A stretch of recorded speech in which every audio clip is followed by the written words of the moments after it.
and welcome to another episode of After the Table, a TTRPG podcast. 'Tis I, your favorite girl that sometimes runs worlds, Shelly Von Miller. Hi, hello there. And we are joined by two of the wonderful members of a awesome collective that tells great, diverse stories on the internet and elsewhere, and they're award-winning. I'm just saying. But this collective is award-winning. It's amazing. Welcome to the podcast, Jien and Ryu of Girls Run These Worlds. Hello. Hello. Hello. How are we doing today? Welcome. It's a day. Mm-hmm. I don't know what day it is, honestly. A day and a week on a specific Theoretically, year. Yep. Wednesday? Sure. So, for those who are not familiar with y'all, introduce yourselves. Say who you are. Popcorn it between each other. You don't give me that. Okay, Ryu's pointing at me. Hello, friends. My name is Jen. My pronouns are they, she. I am a TTRPG actual play performer, producer, project manager, overlay designer. If you can find a way to make overlay designer start with a P, I love the alliteration there, so please let me know. And bouncing it over to Ryu. Hello, my name is Ryu from Ryu Plays Games. I do a lot of stuff on the internet, including a lot of things with GRTW. I don't know. I forgot my intro already. I'm off to a great start. I do a lot of things. I already said that. Production specialist and, whatever I'm asked to do. I don't know. I'm also a variety streamer. You give Ryu a hat and they'll wear it. Yeah. Yeah. I feel like that's a common thing in the TTRPG / content creator space is like we kind of just have to do everything, so we just learn to do everything. I guess is that how y'all got started in this sphere? Is y'all were just making content and you're like, well, I'm already doing this. Let me make it a tangible skill that's in the workforce. I guess useful. I jokingly but also truthfully say I got yoinked into doing this. You really did, didn't you? I got yoinked. I played a game at a table with someone who was like, hey, it would be great if we did this all the time. And I was like, okay, cool, that sounds cool. Here we are 3 years later. Here we are 3 years later. Still breathing real hard. Oh, God. We're breathing like we just went up 2 flights of stairs. Yeah. Or just walked across to the front door. Whatever. Oh, yeah. See, it's funny because my TTRPG journey was separate from my AP journey. I started TTRPGs back in 2014 when this skinny kid during college orientation was like, hey, do you want to join a Pathfinder game? And I was like, great, what the fuck is Pathfinder? And then I started APs in 2018. And then eventually, I applied for a game at Girls Run These Worlds. I forgot I'd applied to it. And the leadership team at the time reached out to me and was like, hey, you've been cast in this. I'm like, great, I don't remember applying, but sure. It's like that Lord of the Rings thing where Pippin's like, great, where the fuck are we going? And then I applied for leadership a few months later, and Ryu, and I have been a pain in Ryu's behind ever since. A thoroughly great, hardworking, best asset, best person ever. Ryu, this is on the internet, right? This is forever. Yeah, I know. And if there's anywhere where I need to be like, hey, give Jen their flowers, it probably should be on the internet, right? All right, it's been a great recording. Bye, guys. Yeah, that's all they were here for. Take these flowers. You take these flowers. Everybody gets flowers. Everybody gets appreciation. And honestly, we're here for it. That's honestly this podcast.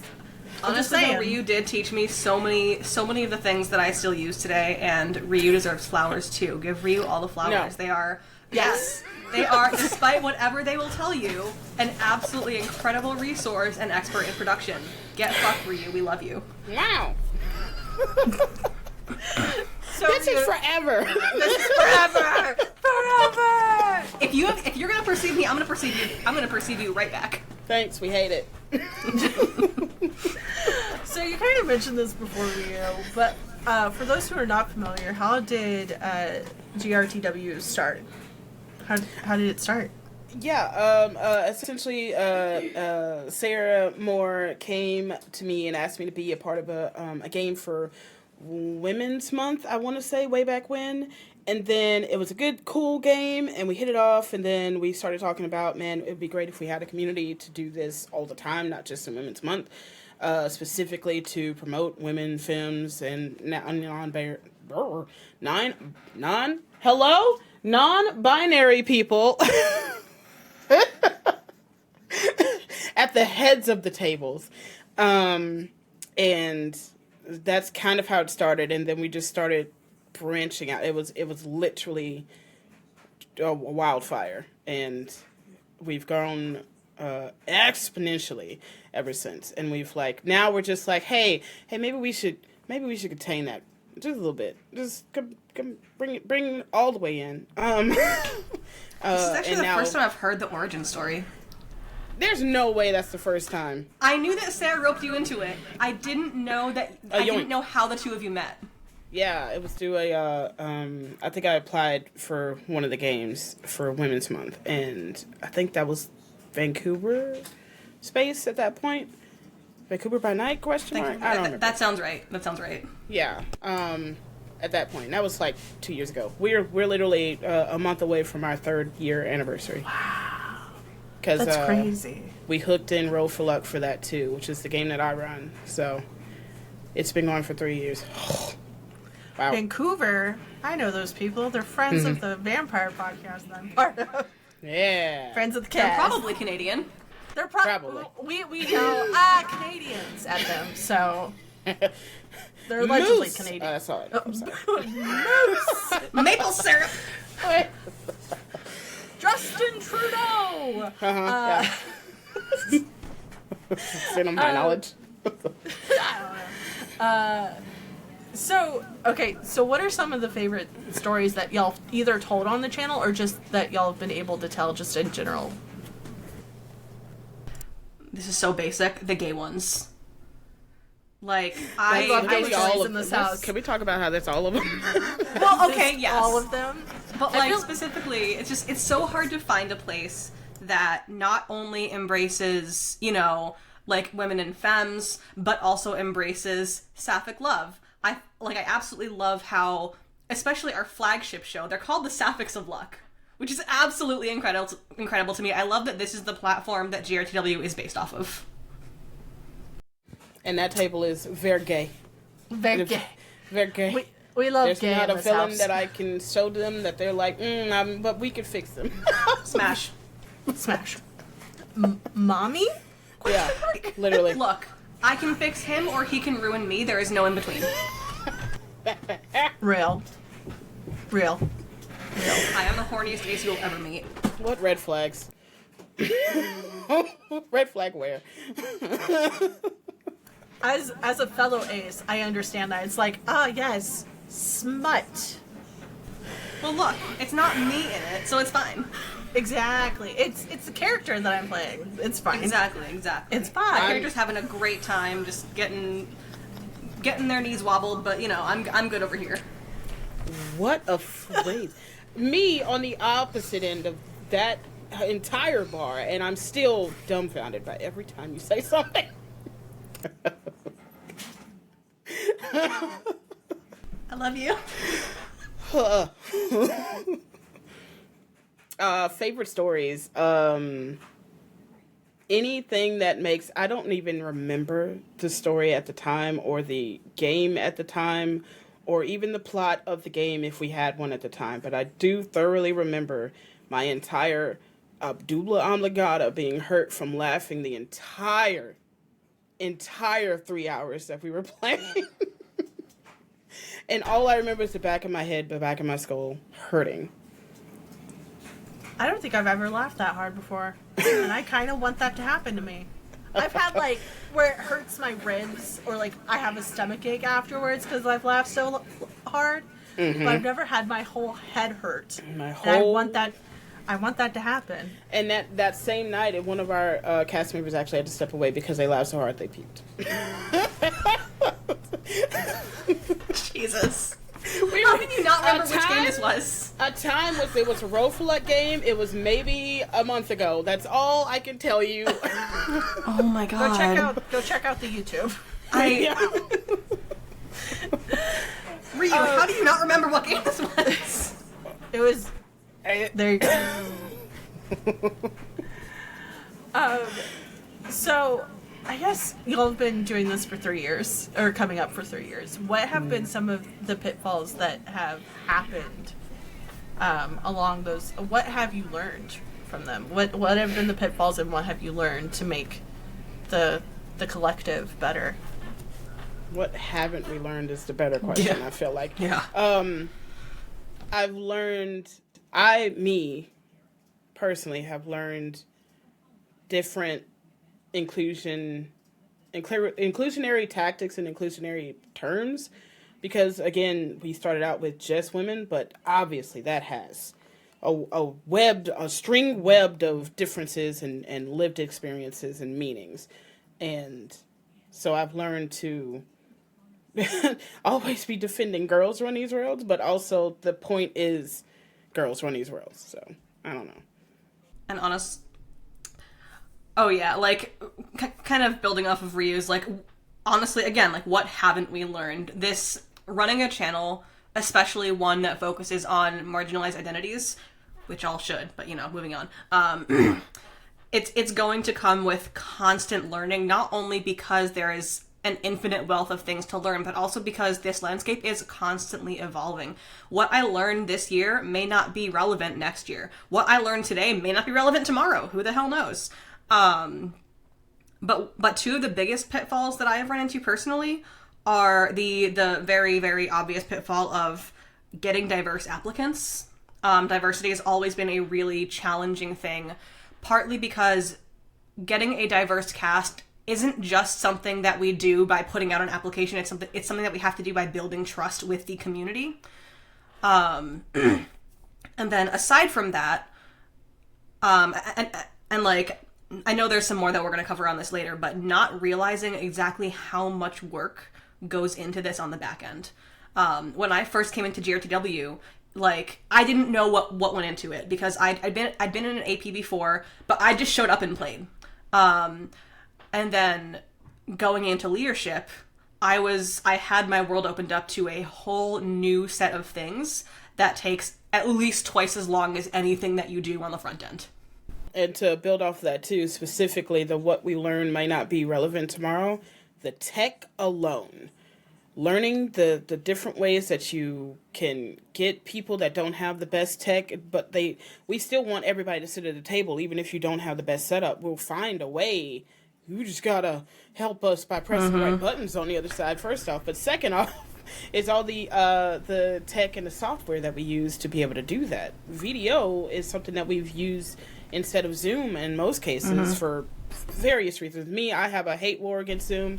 Come at me, I don't give a shit. And I don't give a shit. But as a production person, why are you using Zoom? Anyway, video has changed at least 7 times since we started specifically using it. So we always have to keep... Usually for the better. Usually for the better. Usually. And because it's free, we can't be too angry at some of the changes that it happens, but it's I hope they never go behind a paywall. I love y'all. Yeah. That said, I do want to highlight, like, there was a show, I don't remember if it was for GRTW or for a different channel, but in the course of trying to get, it was GRTW, I had to take the cast from video, which didn't work, to Zoom, which didn't work, to Discord, which didn't work. We eventually ended up on Google Meets. Sometimes tech gremlins are going to tech gremlin. You're going to have to go through 4 or 5 different video services just to get your cast in a functional place. That is really hard and really frustrating. It doesn't happen very often, but you do have to be able to handle it when it does happen. And it's frustrating for everybody, not just the producers, and especially not the already nervous table. The poor cast, me being like, okay, let's try this, let's try that, here's this link, here's that link. The poor cast, I felt so bad for them. And they still had a good game, so... Yeah. It was a 5-hour recording. It was incredible. Oh my gosh. That's crazy. No, because I've had to use Google Meets before for, like, other things, and I'm like, no. Zoom, I understand. I hate Zoom. I hate it with a passion. Big video nerd here. I love it. And I'm like, what can I do with this thing? Yes. Video.ninja, folks. Yes. Go forth, learn it, call me, I will teach you about it, Ryu will teach you about it. Captions.ninja you do as well, yeah. Mm-hmm. Yep. Do it. Video Ninja, please sponsor everyone that uses you. Please. Thank you. Please. Also, stay free. Thanks. Appreciate it. Stay free. Yeah. Stay free. We love you. You're doing a great job. You're doing amazing, great, sweetie. I'm so glad that we have one brain cell that we're just passing around. Yeah, just here you go. Here you go. Well, on the note of production, Jien, what does pre-production look like for? Oh my god, how much game? time do we have? I mean, So, very Go brief off. overview. We're just gonna do a quick little overview of everything that happens before the cast even sets foot in their room. First, we obviously need a story idea. There are a lot of channels out there that do things in the people who run the channel will typically run the shows and GM the shows. GRTW does it a little bit differently. I know more channels have been adopting this as well recently. But the way that we do things is we have potential GMs pitch us their games. We do not do this as a way to platform ourselves. We do this as a way to platform other people, particularly people who may not have another place to tell their story. So first, we need a pitch. We need to know, like, what you want to run. We then have to talk to you about the scoping. Is it a one-shot? Is it a series? If it's a series, do you want kind of like a 4-episode thing? Do you want like a 10-episode thing? Are you looking for it to be self-contained? Are you thinking multiple seasons? We typically don't do, like, open-ended shows aside from Roll for Luck. Just because, like, again, our mission is to platform new people in as many ways as that we can. And generally, open-ended shows, while they're absolutely incredible, absolutely love them, that's just one more show that we cannot have another new person in for. So, great, we have a story idea, we have a scope for it, now we have to figure out when we're going to run it. We have to look at our current GRTW calendar, how many shows do we have, when are they coming up? We have to look at our schedule as producers. Like, when can we be available to stream this show or record this show? We work with the GM, we figure out what days and times we're available to run a stream with them. They pick from that selection. Typically, our streams are about 3 hours long. You can opt to go shorter. We generally try to avoid going longer just because that's kind of where attention span starts to get funky. So we schedule a date for each episode, usually the same weekday for every episode. A mandatory session 0, because safety is important. Do your fucking session 0s. The week before episode 1. And recently, because of various feedback that we've gotten from the community and things that we've noticed as far as, scheduling issues are going to come up. People are going to have to miss an episode. Sometimes, a goddamn hurricane blows through the southeast, right? And people can't make their episodes. We don't want that to negatively affect the run of the show. We don't want people to miss out on their stories. So we also schedule an extra episode. It's kind of like a flex date the week after the show is supposed to end. So that if, for whatever reason, if an episode is missed, they don't lose an episode. They have the option to extend their run by 1 week. And if for whatever reason they have to miss 2 weeks in a row, we'll work it out. We'll set up a pre-record for the last episode. We will find another date. We will work with them. That's just before we even start casting. Now we gotta cast. We have a standard casting call template that we use for all of our shows. We customize it for each show with the show information, the schedule, the GM information, etc., etc. It goes into the void of social media for, 1 to 3 weeks, depending on our scheduling. We then typically might hit a roadblock, which is, at GRTW, we require 50% BIPOC or more tables. And as we know, sometimes casting calls just don't pull in enough BIPOC folks to run that table. We're not going to be like, okay, well, we didn't have enough applicants. I guess we're going to go with a table of 4 white people and 1 BIPOC person. We don't do that. If, for whatever reason, we do run into that problem where we don't have enough BIPOC people to kind of attain that representation goal that we aim for, we will cancel the show. We will delay the show. We may ask the GM, do you have anyone that you want to personally reach out to that you think would be a good fit? Or we might be like, hey, here's someone that we know that we think might be a good fit. We will do whatever we need to do to make sure that this show is cast to our standard of diversity. And not just saying, oh, you're an Asian person, come in and do this. It's, hey, like, we see that this is your interest and this is kind of the game style that you like. I have a game that you might be interested in. And then depending on how that goes, a lot of people don't realize this is actually the hardest part. We have to herd the cats. We have to get the cast in a channel together. We have to get their information. We need their headshots, their names, their pronouns, their social media links. You'd think that would be the easiest part. But here's the thing. If you're like me and you're in a cast, someone brings you into a Discord server, you will forget that server exists. Because it's new. I've done it before. It's just an unfortunate part of being neurodivergent is you are going to forget. So sometimes we're going to have to do a lot of work to herd those cats. That is the hardest heckin' part. And then, of course, there's the overlay, the social media stuff. But that's kind of the bulk of what pre-production looks like. I love that they said kind of the bulk. Kind of. Anyway. Just kind of. That's a brief summary. That's a brief summary. Sweet. I think I was talking for like 5 minutes. That's a brief summary. You're correct. There's so many other things that wasn't named, and it's fine. Everything's fine. Yeah. This is just the stuff that like absolutely has to happen to that detail. There's a whole bunch of other things that each channel might do differently, but this is kind of all the things that have to happen really on any channel. The story idea, the scope, the scheduling, the casting. Yes. What is a pitch look like, or what do you expect a pitch to look like for those who are wanting to run games for y'all? Pull up our pitches, actually. Let's see. I was going to say, I think it's... I don't even want to say that they have to be all the way written out, per se. Not even. It's just, you just have to have an idea. Give us an idea. An idea of what you want the story to entail, because the players are going to change everything anyway, to be fair. But, I mean, we don't need a script. We just want the passion. Yeah. Yeah. We want to know, like, do you have an idea of a general, like, of a plot hook, right?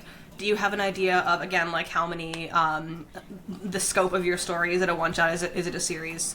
And just, we'd love it if you had a system, but we're also not opposed to helping you find a system for that game as well. Like, that's true. We are all TTRPG nerds. You can just come to us saying, hey, I want to run a game about,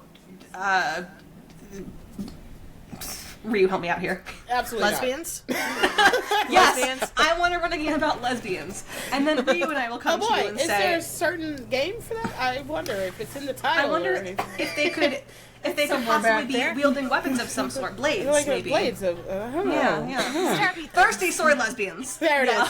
There we go. They're real thirsty. They're real thirsty.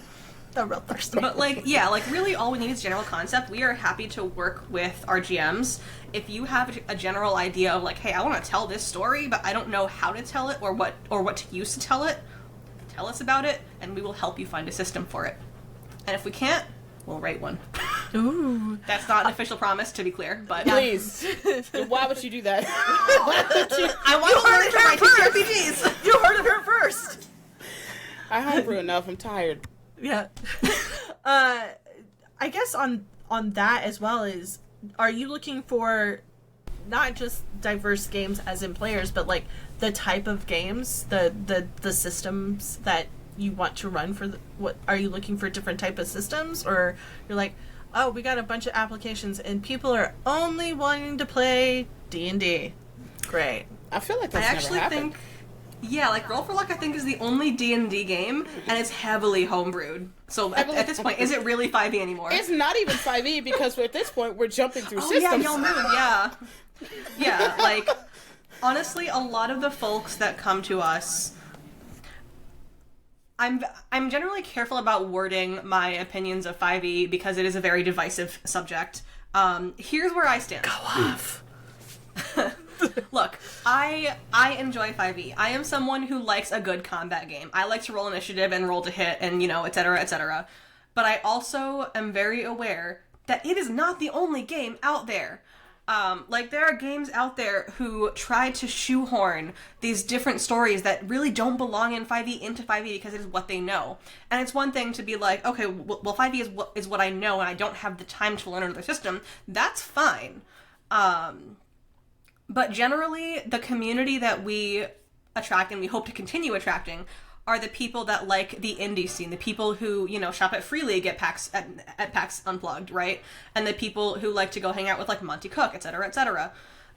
There are so many games outside of 5e, and we cannot tell the diverse range of stories that we tell without using those systems. Or at least we cannot tell them well, and if we can't do it well, come on. This is true. Very true. Y'all have already mentioned it a couple of times, but Ryu, what does tech look like for a production? Like, what, I am. I only know so much. Let me explain to you how Jen's the nicer one, because Go off. Do it. Let me explain to you how let me preface this by saying I do love our people, and I definitely love our new people, but the amount of times I've had to say, is it plugged in? I just wish I could teleport to your house, not to harm you, but just to fix it. What about to hug me? I guess I could do that too, but also, but it's the tech behind the scenes changes with every person, not even every table. It changes with every day. It changes with every ISP. It changes with every new piece of equipment that you may or may not have. GRTW has been known to send tech to some people just so they can continue to play the game. I think we've done headphones and microphones for several people. That sounds right. Yeah, and just for them to continue to play the game because it just all of a sudden crapped out or something wasn't working anymore with the videos or anything that we were using for the recording or anything like that. So,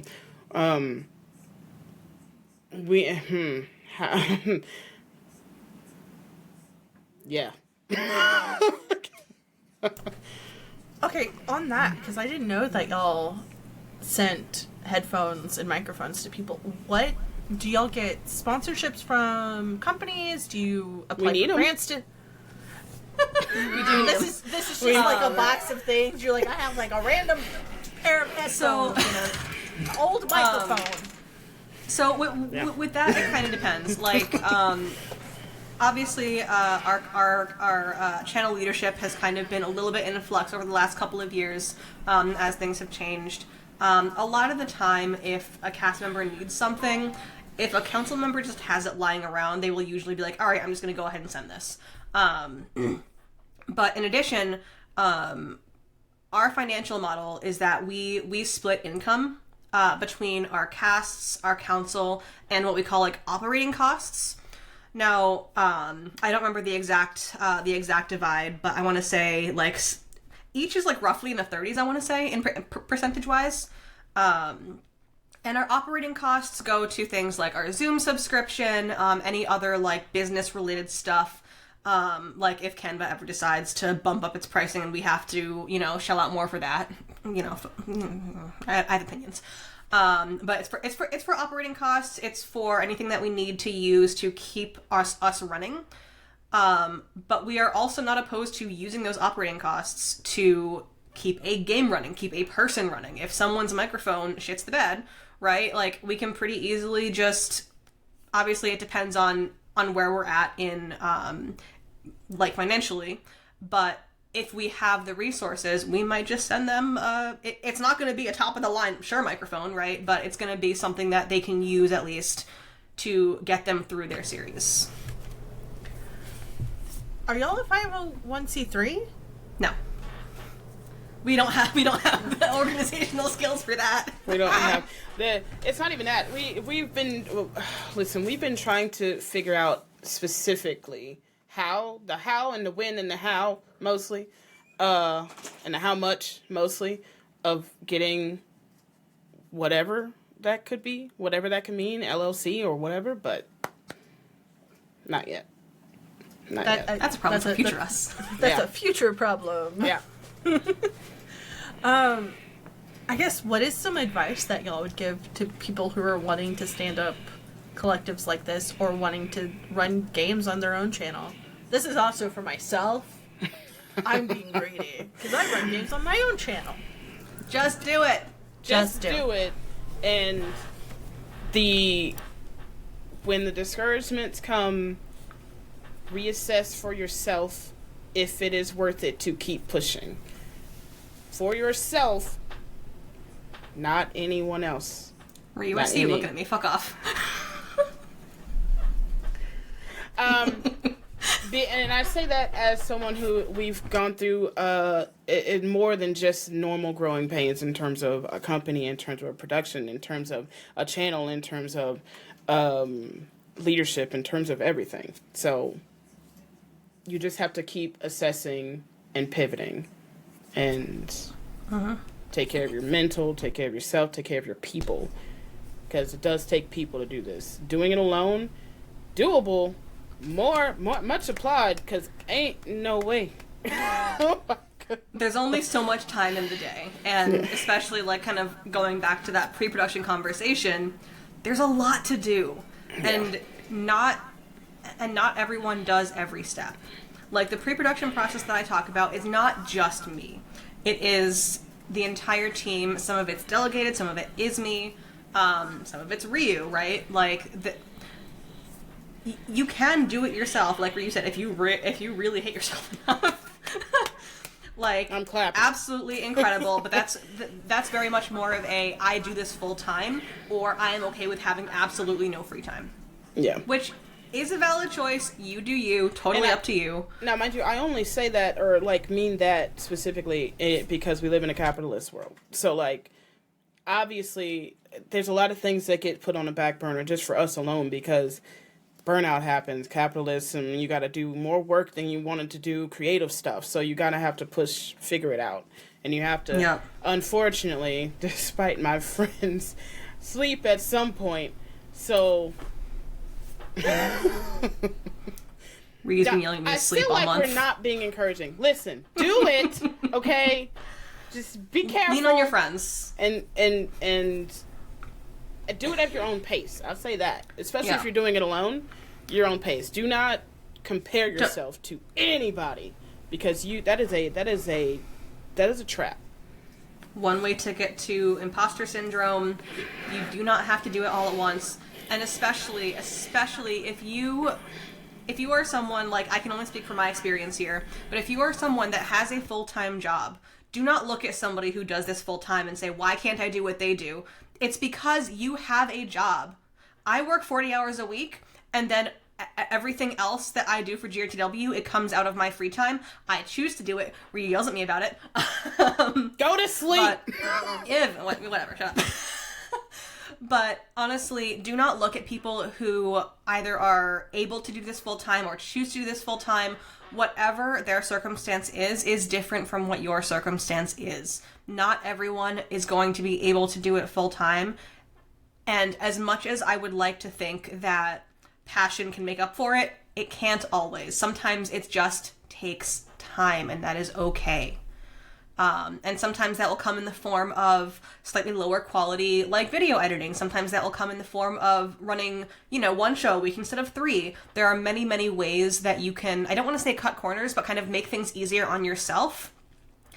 And again, I cannot stress this enough. Find people who will make a team with you, or at least people who are willing to chip in every now and then, right? Like, we have, we don't do this anymore, but we used to have like community producers that would come in and produce our shows. We ended up switching that out just because we wanted some more consistency with our setups.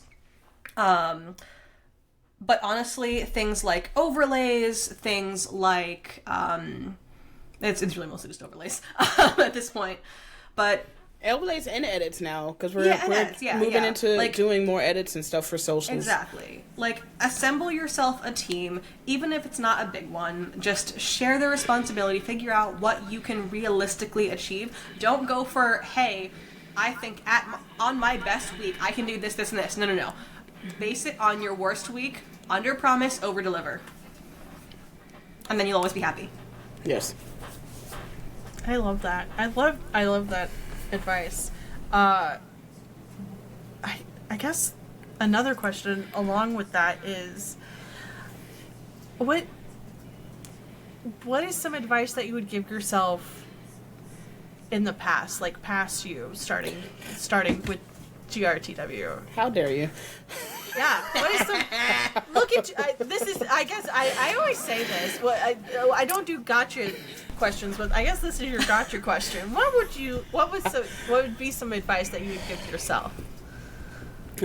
Honestly, what we just said, because I went into this thinking, oh yeah, I've seen so many TTRPG productions. We get to be just like them. No.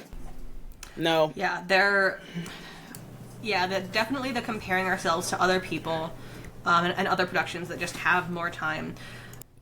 Now, the biggest one is don't, and like, grain of salt, but don't go from 0 to 100. Don't try and go from 0 to 100. There was a point in the past where we were trying to put out like 5 or 6 shows a week, 1 zine a month, and while it was a really cool goal and would have been amazing, it didn't unfortunately work with how much free time we had to give it, and it contributed to a lot of burnout, which I do think ultimately contributed to a lot of council turnover. Don't try and go from 0 to 100. And this honestly even applies if you are already established in the space. If you are starting a new project, regardless of how many projects you've already been a part of, going from 0 to 100 is going to be stressful as hell. Partly because starting a new project does not have the same audience as your old project does. You're going to have to work twice as hard to get yourself back up there, and it's going to burn you out. So do not try to get everything in one fell swoop. Ease into it. Let yourself grow. How dare you call me out on my own podcast? How Right dare back you? at you. If it makes you feel any better, I'm also calling ourselves out. We've been Go from like 0 to 10, and then 10 to 30. Don't go from 0 to 100. No, we've gone from 0. You are correct. Yeah, we went from 0 to 1,000, honestly, and it was working until it wasn't, and that's the problem. It's good to. It's always nice to have lofty goals, totally reasonable, but you do have to recognize what goals are possible and what goals are pipe dream. Yeah. Sometimes the universe will just come in and hit you in the face. Be like, no, stop it. Yeah, and not nicely. It will be, and the burnout is real. The recovery from the burnout is real, and our leadership passes around the burnout potato between us all the time. We're literally throwing it at each other at this point. It's literally a hot potato. It's literally a hot potato.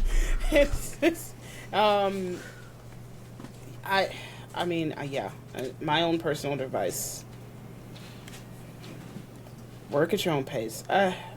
0 to put 10. the blinders on if you have to. Do not look at other productions if you are susceptible to being comparative. Yeah, like, God, please don't look at Critical Role and be like, why can't I be them? Well, you see, it's because no shade to Critical Role being popular. Yeah. Right, like, no shade to them being popular, but A, we're not professional voice actors. Yep. B, we didn't have like a $9 million Kickstarter. Like, there's a lot of things. The resources are not the same. Exactly. I am just a normal ass person sitting here in my teeny tiny office, hitting buttons until something goes, ooh, that's good. Like, I am not Critical Role, and I'm not trying to be. That's not to say that Critical Role, isn't cool, but also I recognize that I don't have the resources and the time. Again, I have a full-time job, and this is not it. Things I would like to be, Dimension 20. However, I don't have my own, what are them, minis person. I mean, you have a mini person, it's me. Listen to me. I cannot keep putting you on the map. Anyway, we don't have the same resources, and that's not to say that those are bad or lucky or any way. They are still doing hard work, let me tell you. But the resources, completely different, wildly different game. Doing hard work on a MacBook Pro is very different from doing hard work on a Dell Inspiron. I'm just saying, you can just get more done with some tools. Wow. Damn. How dare you? Am I wrong, though? How dare you? First off. Don't look over here. Don't look at it. No, look, just to be super clear, I'm on a Windows PC right now. But This is freelance money. I saved it up. I charge a lot for my time. Damn it. As you should. As you freaking should. Now, anyways, do we need an upgrade? Yes. Are we gonna get it? Not until the wheels fall off. No. Yeah. We do not have access to some resources. If you would like to sponsor Girls Run These Worlds, you should do that. Do it. Think of it as a business write-off. Give us your money. Yeah. Let's be real. So much, most of it doesn't go to us. Most of it just goes to. No, it doesn't. It goes to everything else.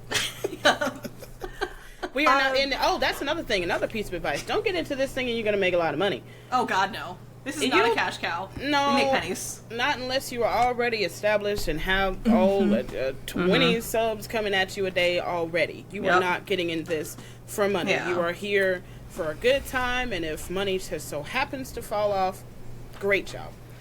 And also, it is different from with channels that have an established core cast. If you have a core cast, it is easier to make money. But when we have 10, 20 people cycling through every couple of months, the income split is going to be smaller for each person. And that is part of the price that we pay for that mission statement of we want to uplift as many voices as we can, is we unfortunately cannot pay as well as other channels can who have a core cast. Yep. On that casting type of situation, for those who are wanting to be on the other side of the screen, not the production side, what is some advice for those who are wanting to apply to be a player? Don't apply to just anything and everything that comes across your screen.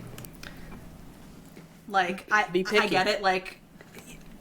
Be a little bit picky. You don't have to be there is a typo in this, so I'm not going to apply to it. Not that kind of picky. What I'm saying is, if you are not interested in horror games, right, don't apply to a game of Candela Obscura or Liminal Horror, that kind of thing. Look for your passions, because you are going to do your best work and be invited back when you perform in things that you want to perform in. There are things that there are Power Rangers games that are casting right now. I think that's really cool. I don't like Power Rangers, so I'm not going to apply to it just to get myself on the screen somewhere, right? Just to be clear, I say Power Rangers because there is someone that I know and love that absolutely loves Power Rangers. It'd be perfect for her. But for me personally, I'm not applying for them because I don't care about Power Rangers, right?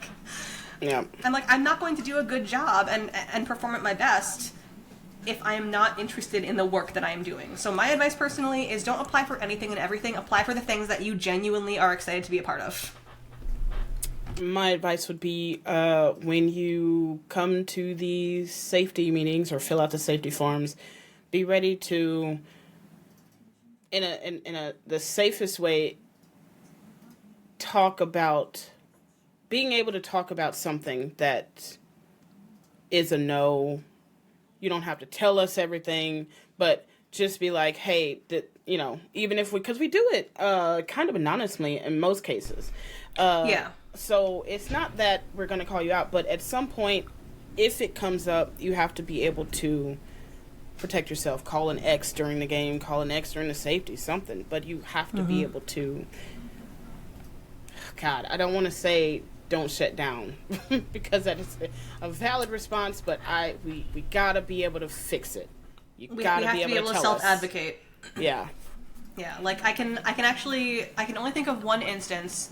I was actually producing at the time where someone had to call an X card, and it was super simple. Someone called an X card, we went to break, we talked about it, we went back. And that's not always going to be what happens. Sometimes it's going to be I need to stop the stream, and that's fine too. Sometimes it'll be hey guys, sorry, tech gremlins, can't do this right now. We're gonna come back another time. But it is important to be able to advocate for yourself, like Ryu said, and just don't leave yourself stuck in a situation that's going to trigger you or make you uncomfortable. Yes.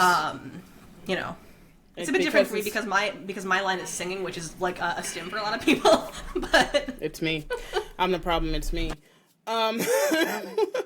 It's you just have to be able to talk about it. The safety isn't just for one person. It's the entire table, including the GMs. And that includes when the producers are in those rooms with you too. So anything that those conversations with the producers also needs to be on the same safety core. So we love self-advocacy in this house. Mm-hmm. I love that because it's not just the players, it's production, it's the GM. I think a lot of GMs don't advocate for themselves whenever it comes to lines because they're just like, well, I'm telling the story. Technically, I'm building the world to my satisfaction, but I think there might be like a line like, oh. Yeah, you got 4 or 5 players running around and you don't know what they're going to do. That part. Yeah. And that's part of why we actually don't have our GMs run session zeros. We have a dedicated safety person run session zero so that the GM can be essentially the same as a player. Like the GM is also a player at the table. So Angela, our safety person, runs unless she can't make the session zero, Angela will run all of our session zeros so that the GM doesn't have to worry about being the authority figure here. Like, they can just come in and play the game just like everybody else. I love that. Jeez. Y'all are so organized. So organized. I'm so glad it looks that way. Oh, boy. Well, I mean, the paint is pretty. The pain is pretty. I mean, y'all are obviously doing something right. Y'all are award-winning. Y'all, people that I talk to who are femme presenting in the space, they want to be at y'all's tables because y'all tell such great stories, you know. Come to our tables. We want you. I'm just saying. On that note, what's next for Girls Run These Worlds? That's a great hacking question, and that is the question of the hour that our leadership team is currently trying to figure out. To be super, super transparent, we did have some issues crop up. We had a couple of, we had some feedback from either outside the community or from people who were formerly in our community about some safety issues and some diversity issues that they had noticed during their time with us or during their time observing us. You can find our kind of like our statement on those issues on our website, girlsaroundtheseworlds.com.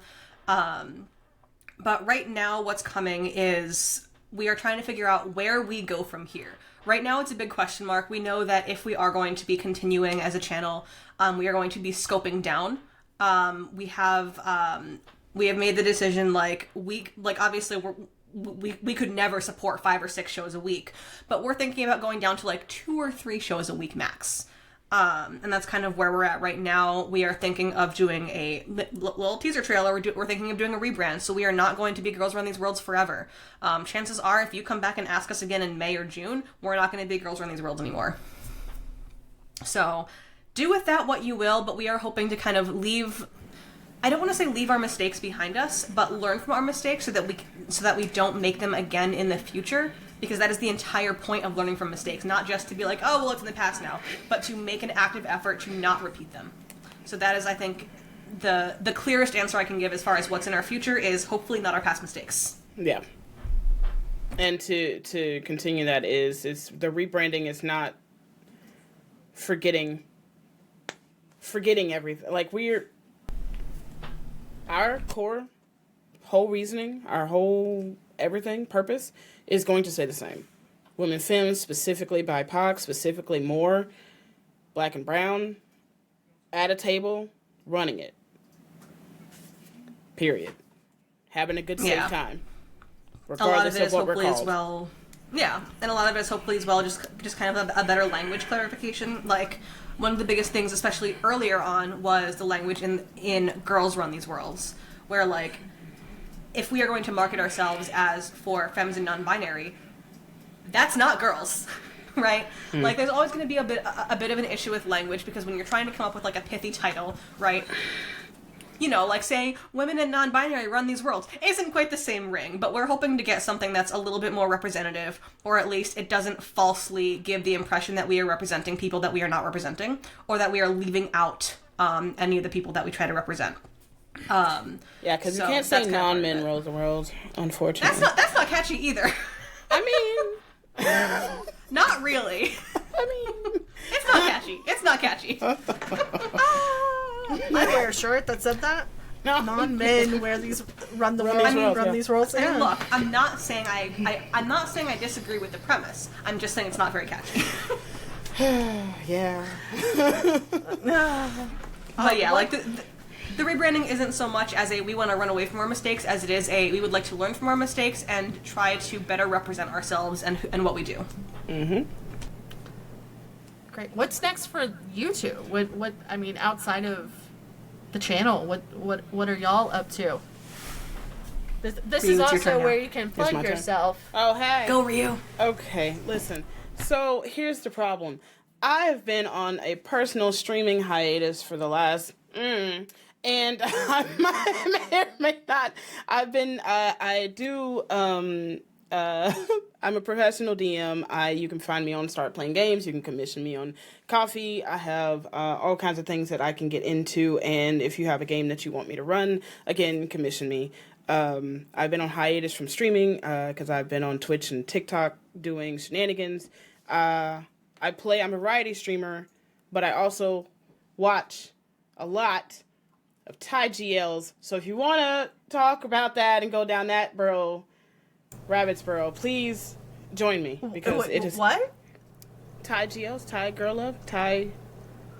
Oh, Ryu likes it gay. I like it gay and I like it happy ending, and the only thing that I've found that does that so far is Thailand based GLs. Anyway, I'm not going to get into that because that's going to be another 30 minutes on this show. So, minimum. Minimum. So I'm actually currently very proud of myself because I made a bingo card of goals for the year, and I've thus far checked off 2 things and working on several other ones. So like, accept love, Ryu. Shut up. And let's go. And we are working through that, so I'm excited about that. What's next for me is me coming off a hiatus at some point. No dates. Eventually. What's the game you play with the serial killers that I like to watch you play? What the actual hell? That's definitely not the Dead by Daylight? Yeah, that one. Oh my god. I don't even play that anymore. I was like, Dead by Daylight? I was like, game with cereal. Dead by Daylight? In case you can't tell, I don't play that kind of game. I don't really play that many PvP games. My blood pressure doesn't play Dead by Daylight anymore, thanks. Blood pressure doesn't. Yeah, the game with the serial killers, obviously. Yeah, I know. Yeah. Shooters, adventure games, RPGs. Eventually I'll beat Baldur's Gate because I have 20 running games for that. How many? I was being generous. I like starting new characters. There's only like 6 core characters. What the fuck, Ryu? Shut your face. I've beaten that game 3 times. I've seen Act 2 at least 18 times. I figured out a way to cheese maintaining a single save on what's it called? Heroic mode, was it? Yeah. Okay. Yeah. Honor mode? Yeah, honor mode. What you do is you Alt F4. So you can go back to your last. You just leave the game? You Alt F4, yeah. That's wild. You can maintain a single save. Out here cheating, that's wild. I'm not crazy. cheating. It's not my fault. Crazy. It doesn't auto-save every other second. It's alright. Every time I try to start honor mode, I end up dead at like the first brain hurt on the beach. No, I'm sorry. Seriously? Brain fight. You know what? I can't say much. I died at that one too. I've died at least once at that It's one hard too. when you only have one person on you. Yeah, it's true. It's true. Then go get somebody else. Never. Go get a hot vampire. Or Lae'zel. I started with Lae'zel thinking I would be able to get to that fight. Nope. Nope. It happens. Anyway. Where can everybody find y'all and also Girls Run These Worlds on the internet? Ryu, go. Ryu Plays Games Beacons will have all of my everything, all of my links, all of my team and affiliates, and all of my past interviews and wonderful things on there. And yeah, I've got all the links under my beacons. The beacons are lit. Link. The beacons are lit. I can be found on pretty much all the socials at Jenbirb, JIENBIRB. Discord, Card, other social medias. I mostly use Discord and Blue Sky, so just find me on one of those things. Really, I'm available for things like, again, performance production, project management, overlay design, but with a P in the front. And I love sharing my knowledge. So if you ever have questions about any of those things, please come and talk to me. I love sharing resources. I love sharing knowledge. Let me share it with you. While I do have a resting bitch face, I want you to know that I want to help you, but you're just gonna have to. Ryu is a teddy bear. I am a hateful person. Ryu is a teddy bear. I have met them in person, and they picked me up and ragdolled me around. It was really incredible.